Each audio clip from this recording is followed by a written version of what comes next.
So, hello everyone at Winking Souls. Today I have been meaning to do this for a while, is create a video on nail trims. And I have been putting it off and putting it off and putting it off, even though I've been doing nail trims.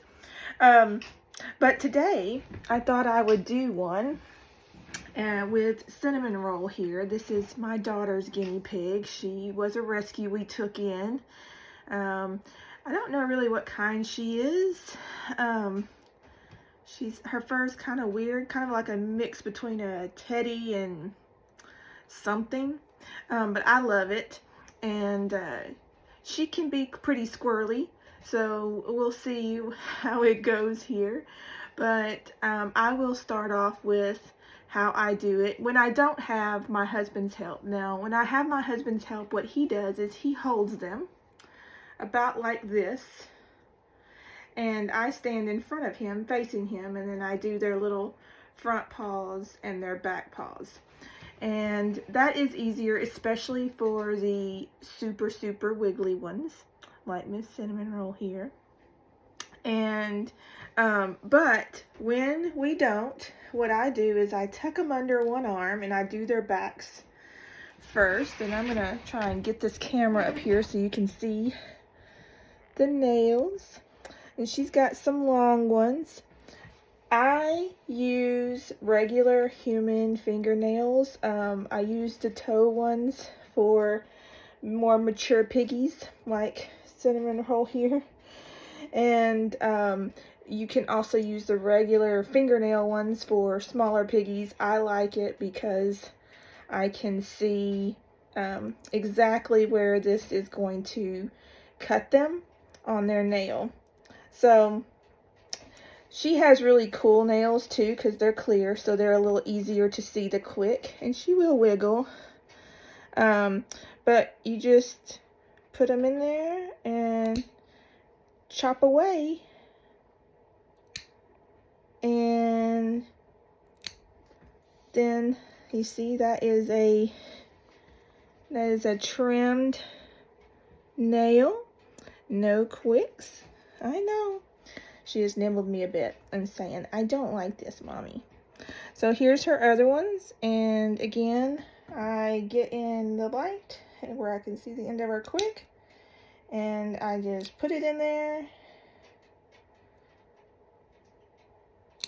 And if you have blacker nails, or if your piggy has black nails, the back ones are longer. So what I generally do is, if you can kind of see the measurement on the quicks there, I don't cut them any shorter than the width of my finger. If they're a little longer, they're a little longer. And you can cut them back each time as you want to. The front ones can be a little bit more tricky, only because she tucks her head. But what I do basically is the same thing. I do try to get in the light more. So I'm going to turn here so this paw is in the light. And their paws on the front are a little longer. If I'm ever in doubt, I just don't go past the curve. So you can, I don't know if you can see or not, but that middle one was long, and hers had started to curve a little bit.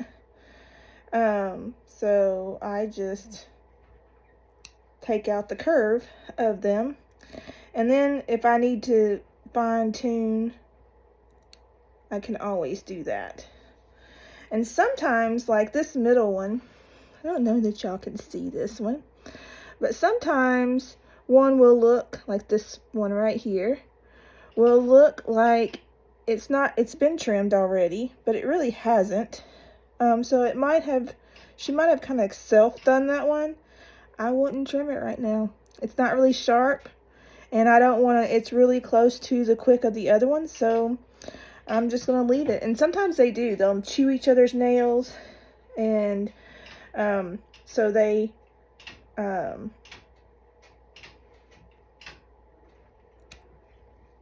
won't need it as much on maybe one or so.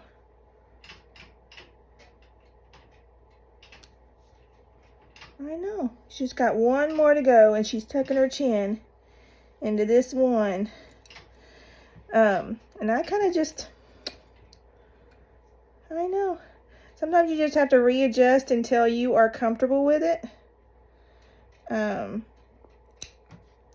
then there she is. She's got two little good piggy nails, and they're not curling under.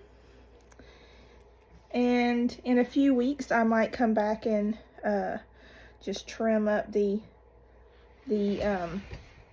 underside of her and like take off the tips a little bit.